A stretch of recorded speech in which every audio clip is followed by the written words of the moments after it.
हमें यकीन है कि इस फनी कहानी को पढ़ने के बाद आपका चेहरा खिल उठेगा। ये कॉमेडी स्टोरी एक घर की घटना पर आधारित है। हो सकता है कि आप में से कई लोगों के साथ ये घटना कभी घर पर हुई हो। तो आइए पढ़ते हैं इस फनी स्टोरी को। सुमेश की बहन की शादी थी। घर खचाखच रिश्तेदारों से भरा पड़ा था। हंसी खुशी का माहौल था। विदाई का समय नज़दीक आता देख सुमेश ने माँ से कहा कि बहन के गहने ले आए ताकि विदाई के समय बहन को दिए जा सके। लेकिन गहनों का बक्सा गायब था। माँ ने हर संभव जगह तलाश किया लेकिन गहने नहीं मिले। धीरे धीरे बात पूरे घर में फैल गई। रात में जब केवल करीबी रिश्तेदार ही घर में थे, ऐसे में घर से गहने कैसे गायब हो सकते हैं। सुमेश इसी दुविधा में था। पुलिस बुलाना सुमेश को ठीक नहीं लग रहा था क्योंकि रिश्तेदारी की बात थी। सुमेश को अचानक एक युक्ति सूझी। वो घर से यह कहकर निकल गया कि वो एक तांत्रिक के पास जा रहा है। अब वहीं से कोई उपाय पूछ कर आएगा।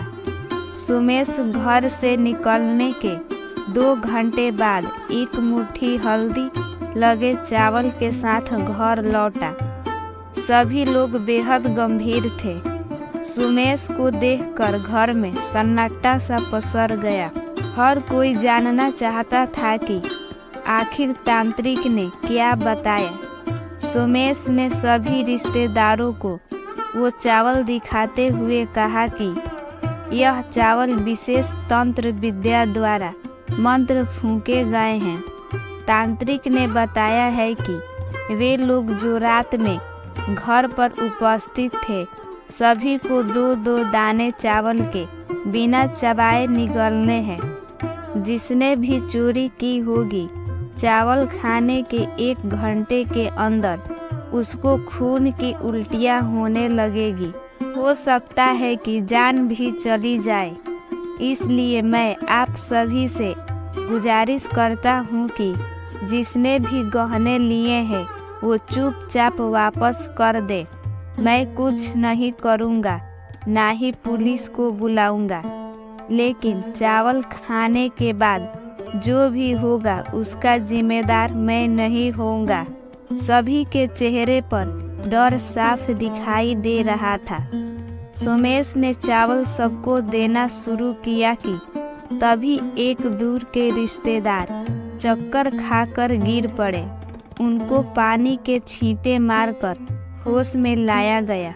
उसके बाद जैसे ही उनके हाथ में चावल रखे वो डर से कांपने लगे।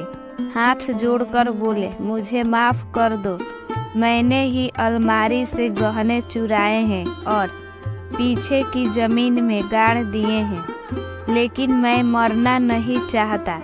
मेरे बच्चे अनाथ हो जाएंगे।